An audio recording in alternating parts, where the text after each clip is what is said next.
బండికి అయితే డిక్కీ అయితే ఓపెన్ కాలేదు, దానైతే పిల్లల్ని పెట్టి అయితే చుట్టూ కొడుతున్నాడు.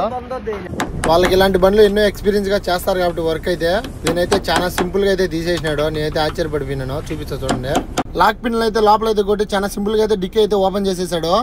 అతనైతే చాలా సింపుల్ గా తీసేసినాడు. దాన్ని నేను ఓపెన్ చేయడానికి అయితే చాలా ట్రై చేశా. అంతకు ముందు అయితే ఈ డిక్కీ అయితే ఓపెన్ చేయడానికి అయితే ఏసీ డెలికన్ స్ప్రే వాడాము, అట్నే స్క్రూ డ్రైవర్ తో చాలా ట్రై చేశాను, కుదరలేదు. కానీ ఈయనైతే చాలా సింపుల్ గా 2 నిమిషాలు వచ్చాడు, సుత్తితో కొట్టాడు, ఓపెన్ చేసేసాడు. అయితే పిన్లు అయితే పోయినాయి చూస్తున్నాడు కదా, దాన్ని అయితే రెడీ చేస్తున్నాడు. కుదిరితే అదే వేస్తాడు, లేదంటే కొత్తదైతే వేస్తాడు. దాన్ని చూసి ఈ డిక్కీ అయితే ఓపెన్ చేయక దగ్గర సంవత్సరం అయితే అవుతుంది. లోపల చూడండి డిక్కీలో ఎట్లున్నదో గలీజ్ గా.